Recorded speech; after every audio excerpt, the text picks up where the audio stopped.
Hey guys, and welcome to our review for The Predator, directed by Shane Black, starring Boyd Holbrook, Sterling K. Brown, Olivia Munn, Trevante Rhodes, Jacob Tremblay, Keegan-Michael Key, Thomas Jane, Alfie Allen.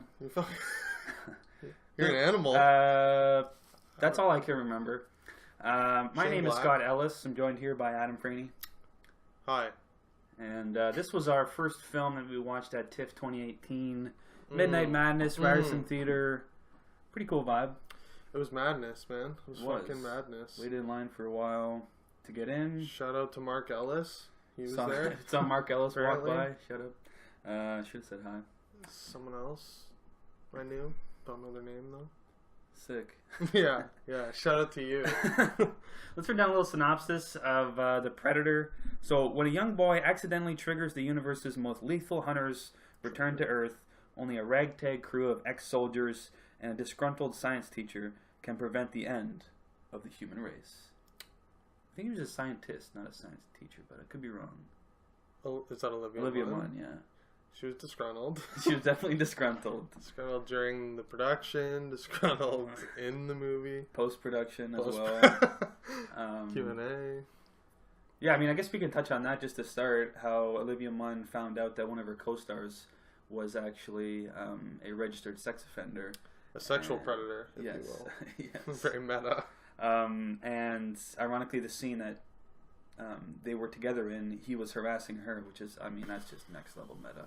But next level cringe. She went to Fox, and they got the scene removed, which I think is a good thing for sure. I think she did the right thing. Yeah.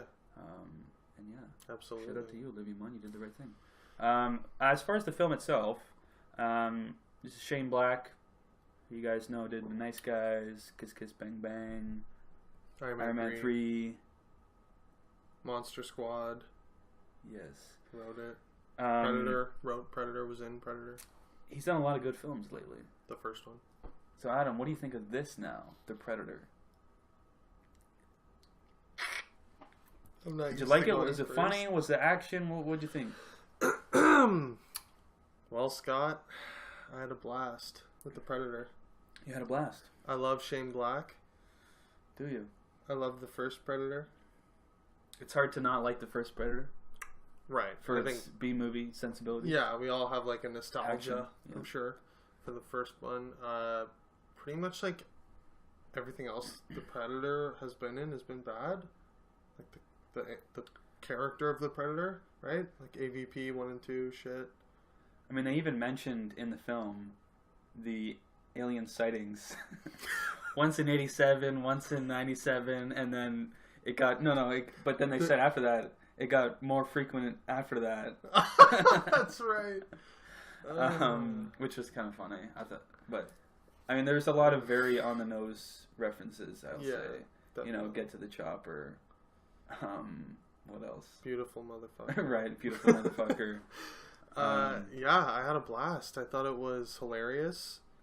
I thought Shane Black went very Shane Blackish. Like, they didn't touch on it in the trailer. The trailer just looked like generic, like dark, scary. There's a predator coming. We gotta run. Yeah, and you see all these different, crew, like soldiers, and you don't really get a sense of what's going on. Just that there's all this action. Yeah, like. And I think I could see people being put off by that it's more of a comedy action movie. I don't know if people are expecting dark horror. I mean, that being said, there is a lot of gore. Like, there's a lot of violence. Action. It's extremely violent. Which I loved. Like, well used. I mean, I don't know if... It definitely, the comedic element plays a major role in the film. Yeah. Definitely more so than the horror element. I wouldn't call it a horror movie. This is like a comedic like action film. And I was worried that Shane Black's voice wouldn't be in it and like his vibe, right? His flavor. I was like, this, like from the trailer.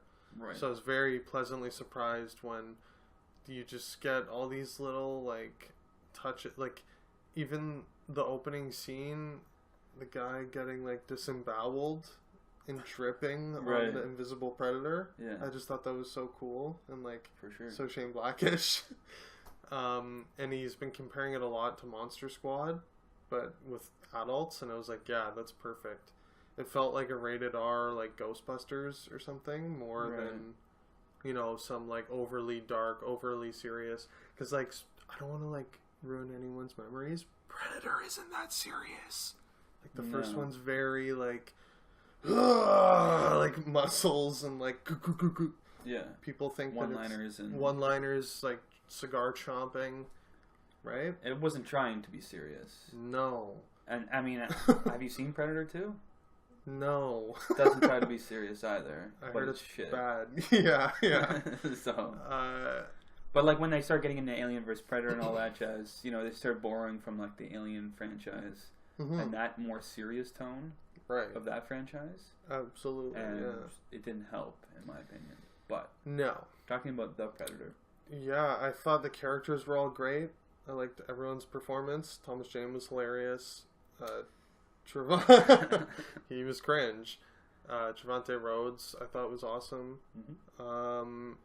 It's definitely not perfect. Like, I gave it a free pass with some of the flaws because it is just like going for action comedy. Yeah. So some of the stuff was stupid, obviously, but I don't know that it was like jokes were stupid or like no, not plot jokes, elements like plot. and like things that happen. For me, like almost all the jokes hit. Really? Yeah, I was laughing. I was like having a blast. Was it did the atmosphere help? Yeah. How everyone was dying at Honestly, every joke? Sometimes the atmosphere can hurt. I don't like when they overlaugh. Like, true. We've seen movies at TIFF where people are like losing their mind. And you're just like, that wasn't like that funny, guys. God. Yeah, I'm like, just because like the cast is in the building, you're like overly like, we think it's funny. Yeah. Like cringe, bro. But I thought this was genuinely funny. I guess are we gonna do spoiler? Because I have some complaints. We'll get into some spoilers. Yeah. So didn't love the climax. There was some cringe there. I thought it was very Marvel-y. So did you know that they reshot the entire third act after test screenings? No. Really? No, I didn't. Really, they did. Really? Yeah. They shot it. They shot it last spring, not this 2018, but 2017, like spring, summer months. Okay. And then they came back and after did some test screenings. Nobody liked the ending, so they reshot the last like act of the film. Really? This past spring or summer. Well, I thought it still wasn't good. I guess it's hard to nail that landing. Not garbage. I'm talking like the very end. We'll get into it. But it looked pretty green screeny. You mean like the sort of epilogue? Or is that what you mean? I hated that. No, we'll get into it. Okay. We'll get into it. But all for the most part, I had a blast. You had a blast. I liked it. I'll jump in. I think I agree in some sense. That's so cool. I had a blast for sure. Thank you. I think the comedic elements of this film were firing on all cylinders. I think Shane Black was, I think that's where, he has a lot of success, is with the writing and bringing in some comedic elements that you wouldn't expect. Mm-hmm. Especially, like Nice Guys, that had a lot of very unexpected moments for that type of film, typically. Yeah. It's sort of, mashing together different sensibilities of what you would expect this type of film to be, and then him putting his Shane Black spin on it, which is cool and honestly hilarious. In sort of the first half of the film, first 2/3, the comedic elements, I don't know, I was having a great time. Right. That being said, there was a lot of moments during that where I'm like, I just thought the editing was weird. Like the way stuff was just sort of jammed together and didn't really make sense. There wasn't really a flow to it. Mm-hmm. And I understand some films, in the first act, you're sort of meeting all the players involved and you're sort of, setting the stage, and you might have a lot of jumping around to different storylines, and then, eventually they sort of converge at some point during the film and it starts to make more sense. But this film, I thought, even throughout the entire film, it felt like, I don't know, the editing, it wasn't finished or something. Yeah, I know exactly what you mean. Vibe? I did. There's little cuts where I was like, well, okay, we're done with this scene, I guess. What the fuck? It wasn't naturalistic. Yeah. And, I mean, there's another film that we're going to review later that we, I don't want to get a preview of that, a review of that, but, we watched Everybody Knows. Mm. But I will say the editing in that, very naturalistic. It's just an example of a type of film where everything just sort of flows. Right. Whereas this was just like abrupt cuts, and there was no flow to it. Yeah. It also, like, I feel like was teasing things that didn't pay off a little bit. Certain moments, like Olivia Munn's first encounter. Right. There was just little weird things that was like, you think something's gonna happen, and then it just doesn't. You mean how they, like, had an acknowledgement of each other? Like, they looked at each other in that moment? And there was never any other thing after that? Yeah, she's in this decontamination thing. Gets naked and is, like, hiding. And I'm like, oh, shit, this feels like Alien. This is, like, tense. Right. And then just goes nowhere. Yeah, he just walks away. He just walks away. There's moments like that where it just cuts and I'm thinking it's going to be paid off later. And it just never is. Right? For sure. Like, I'm still not sure what that was about. I don't know. I mean, honestly, that was kind of a weird scene, to be honest, because... Yeah, it was weird. Like, would that be your first instinct, is to just take your clothes off and hide in it? I don't know. It just seemed weird. It did. I was like... And thankfully, there was no, like, gratuitous, like, nudity there. Yeah. I thought that would have been... Maybe some of it was cut? Maybe... I don't know. Because of Olivia Munn? I don't think so, but I just think... I'm glad they didn't do that, but it still felt a little bit like, what? Like, why? That doesn't make sense.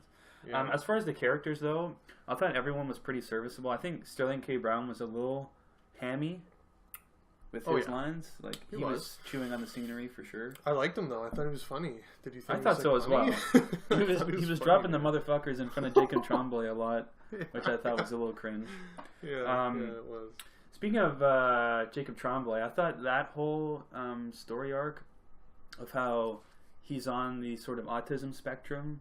I don't know if they specifically say that he has Asperger's or if that's just the kids calling him Asperger. Right. But yeah, and how that sort of, there was a lot of cringe for me in that storyline. I don't think it was handled well, and the way that they're sort of saying that, you know, being on the autism spectrum is like the next evolution of mankind and stuff.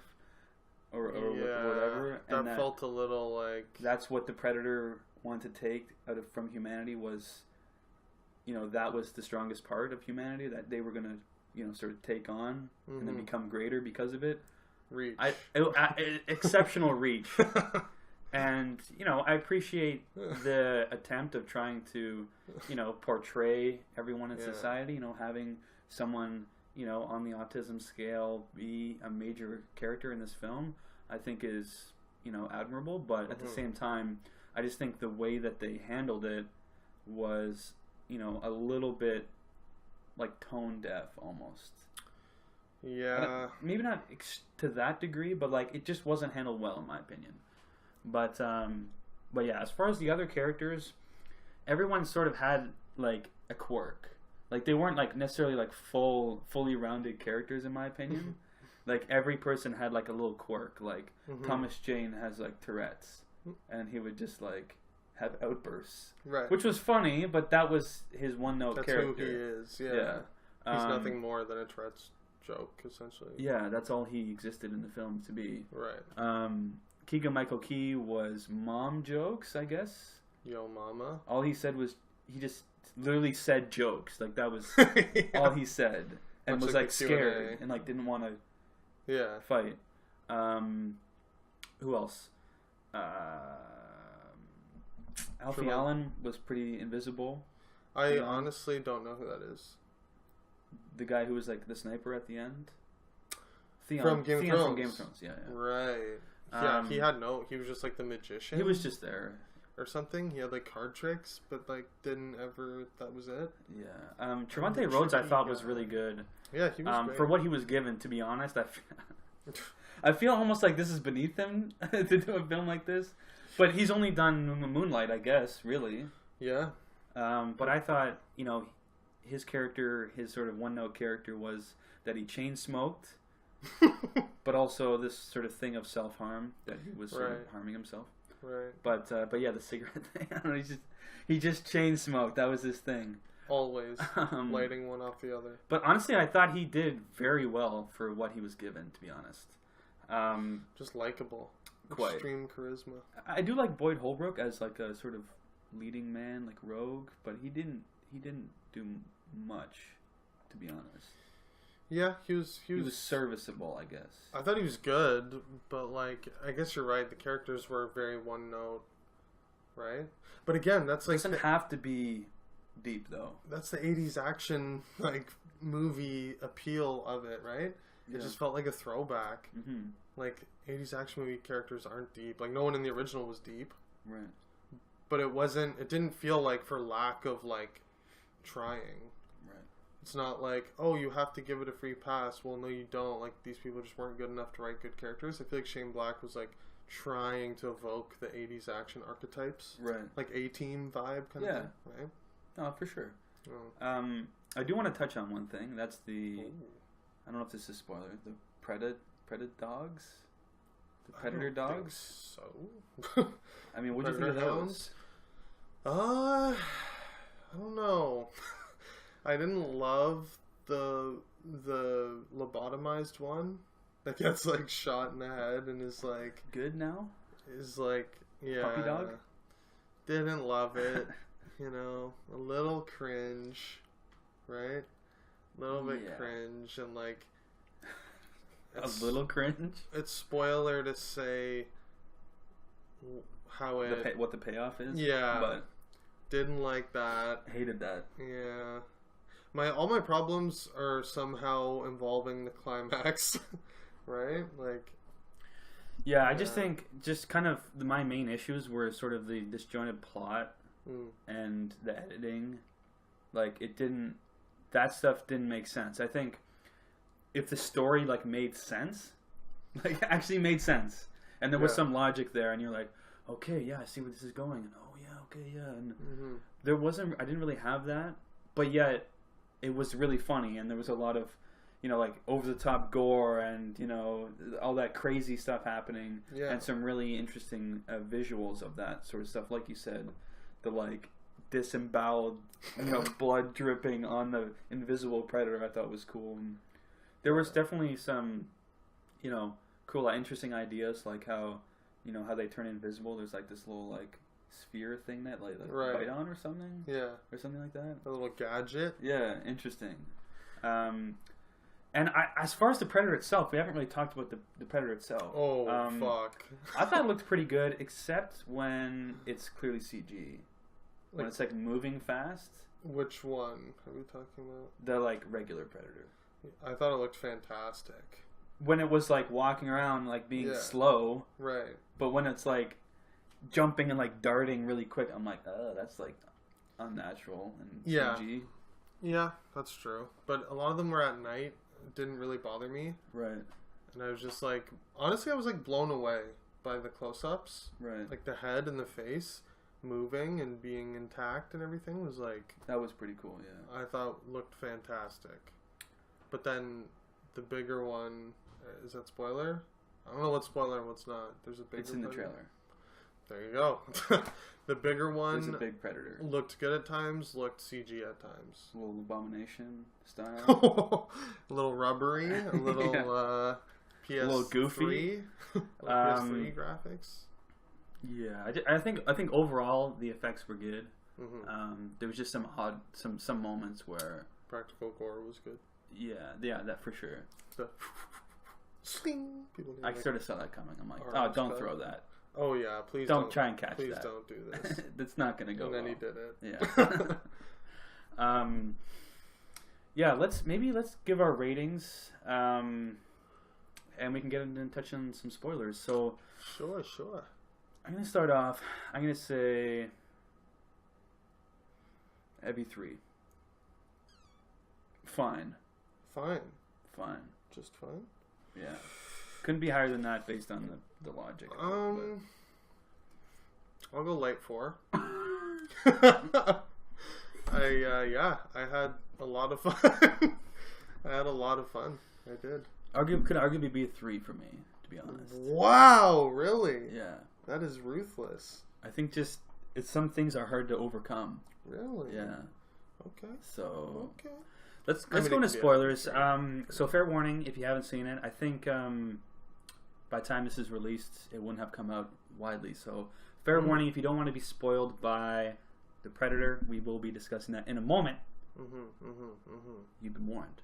Adam, so what do you want to discuss, spoiler-wise? I just thought the climax was weak. Like, Boyd Holbrook taking on the giant predator in the puddle was, like, obviously trying to evoke the original Predator ending, but it was just lame. Like, the thing with the original Predator ending was, like, everyone else is, like, dead. Right. And he's, like, the last man standing, and it's, like, a battle of wits. Right. Right? Right, yeah. Well said. I didn't get that at all. No, I got a battle of, like, he's gonna hit me, I'll jump out of battle. the way. Yeah. Oh, he didn't. Here's a logic thing that bothered me. There's a lot of, like, you know, it's a main character that's going to live when instead of getting, you know, disemboweled, they get the backhand smack and they fly 20 feet. Classic. Right? Like, why do this, right? That doesn't make sense to me. Like, just literally just rip their head off, right? Could easily just shred you instead in of half. This, just do this. And we watched throughout the entire movie as the Predator effortlessly decapitates, rips limbs off, but because it's Boyd Holbrook, I'll just throw you out of the way. I mean, there's an easy way to sort of get around that. You know, it's like, I understand, okay, he's the main character, he's got to live. But, you know, you just have to raise the stakes a little bit, right? Like, maybe he has to, like, just barely dodge it and gets injured, or, you know what I mean? Or he has to grab something in the last second to block it. Or, there's ways, right? Yeah. Instead of just getting the backhand smack. Right? Smack. That bothered me. And that happened in the climax. Like, Olivia Munn got the smack instead of, you know, the slash. Right? Yeah. It's kind of like, it's a little right. triggering to me. It's like, well, I don't understand. It's a bit of a logic break for me personally. But yeah. Why? It's just like, no, why? I mean, it does get pretty savage in the ending, I'll say. Everyone sort of, you know, survives for most of the movie, and sort of some, you know, red shirts get killed, you know, some no-names get killed, and then sort of a lot of people die in, like, the very end. I love that. Savage. Just savage. like Trevante Rhodes went out like a gangster. Yeah, he's just like... straight into the fucking turbine. At the same time, that was a bit cringe, because, like, what was he injured? Like, I don't understand. Was he mortally injured at that moment? Like, why did he feel like that was the only solution? Did he have his legs cut off? Or was that someone else? Someone else got their legs cut off. The shield leg cut off? I thought that was pretty cool, but... It was cool. I think he was... I didn't understand that. Well, like, obviously he has his mental issues and kind of suicidal or like, you know, the self-harming. Okay. Right? Yeah. I think he was just like, fuck it. Like, I guess. I'm not going to let you go to space and get whatever's going to happen. He knew that would, like, crash the ship, right? Yeah. It didn't bother me too much. But it was just like, wait, that was the only thing he could think of? Yeah. Was jump into the engine? I'm with you. I know. I don't love the climax. Like, it's not a 5. Yeah. The climax is yee. I did like Thomas Jane and Keegan-Michael Key. Yeah. The way what happened to their characters. And that moment, I thought was like, oh, fuck. That was like... Because I think Thomas Jane was like, yeah, we'll go and we'll distract him. You're with me. Yeah. And Keegan-Michael Key's like, what? No, can we talk about this? Like, why do I have to be the distraction? Yeah. The mom joke king. And they end up getting, you know, destroyed. Eviscerated, one might say. Thomas Jane gets impaled. The classic getting thrown onto a tree moment. Mm-hmm. And Keegan-Michael Key, I don't remember exactly how his character... I know he's on the ground. Yeah. But the tragic sort of moment when they're looking at each other and they see that they're both mortally wounded. Right. And, you know, each one of them raises their gun at each other and shoots at the same time. They're like, let's fucking end it. I thought that was good. It was good. I liked it was a good moment. Yeah, I was like... How did Alfie die? Did he get like... He was like sort of doing Overwatch on that moment. Like he was the sniper. Right. And the Predator just snuck up on him and just fucking eviscerated him. Yeah. Right. I think we can agree it's the second best Predator movie. Yeah, it doesn't take much to become the second best Predator movie, but it takes being not dog shit. Yeah, it's not on the same level as like Nice Guys. No. For Shane Black. Yeah, it's not there. For me, he dips a little bit when he takes on these like studio movies, right? Like Iron Man 3. Yeah. Not a big fan.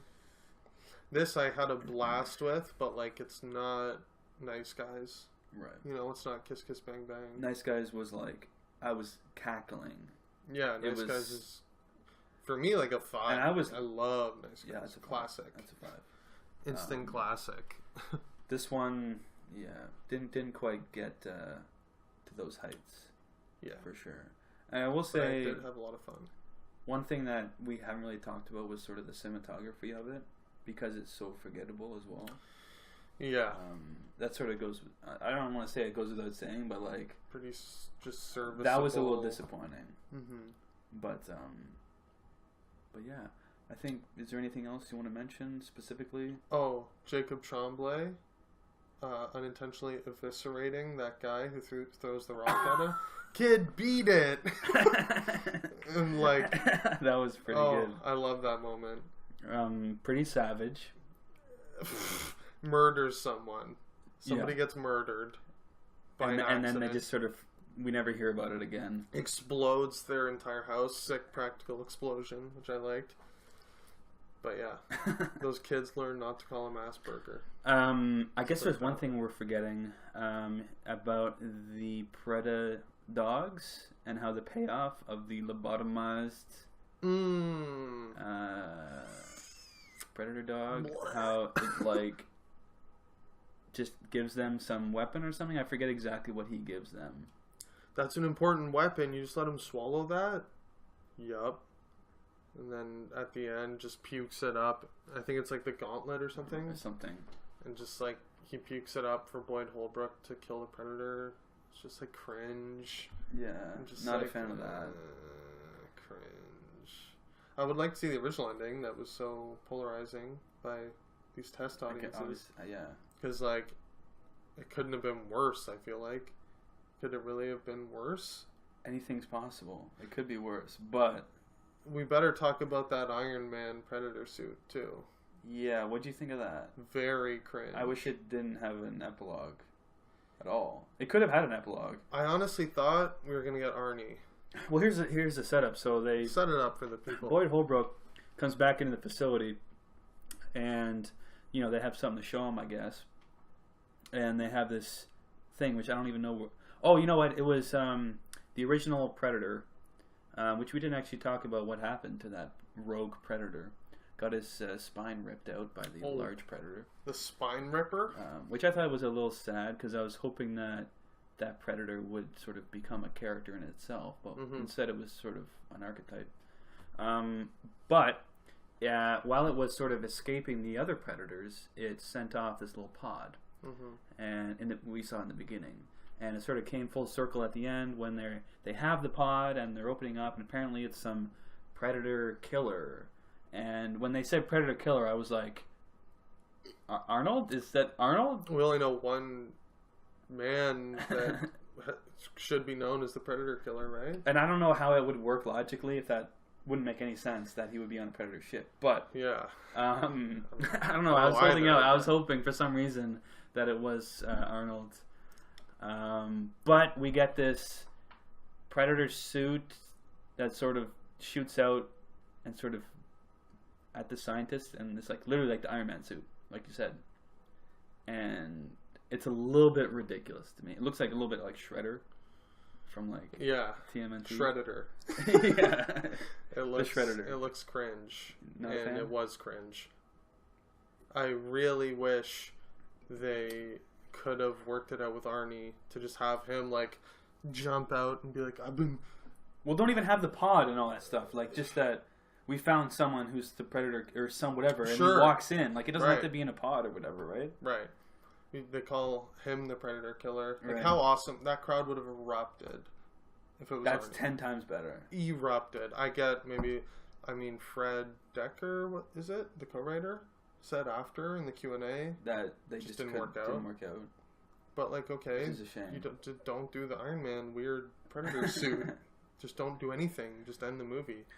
I guess speaking of, I'll agree it's cringe.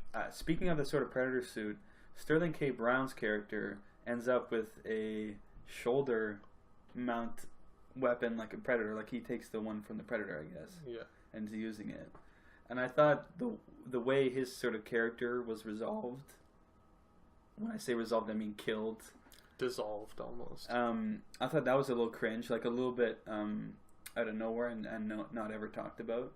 Like just it happens and it just sort of cuts next.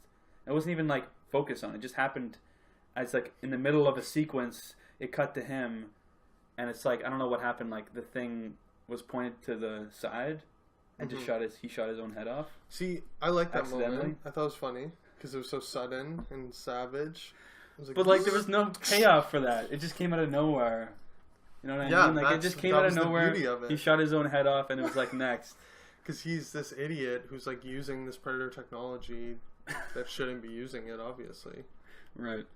I mean, yeah, it would have been nice to see Boyd Holbrook get like a meaty revenge. Yeah, that's what I was that's what I'm getting at. I wish there was something more, you know, some connection there at the end instead of some random. Although those moments are funny. Yeah. It's like that's what it boils down to. It's almost at the detriment of the film, right? It's like you get a joke and yeah, it's funny, but at the same time, the movie sort of loses something as a whole because of it. No, I agree with that. No potential. I agree. It's a fun pass. Yeah. Is there anything else you want to mention? No. All right, that'll do it for our review for The Predator. Check it out this week. This week it's coming. It's coming to theaters. Check it out, guys. After this. Like I said earlier, my name is Scott. You can find myself on Letterboxd at UprealScott. You can find us on Twitter, Instagram, Facebook at Upreal Late Podcast. Absolutely. Where can people find you, Adam? Find me on Twitter at Franey25 and on Instagram and Letterboxd at UprealAdam. Check it out. Find myself, Scott, again on Letterboxd at UprealScott. And as always, if you do like this video, leave a like on it, leave a comment below in the comment section, and of course subscribe to our YouTube channel if you haven't already. And as always, keep it real.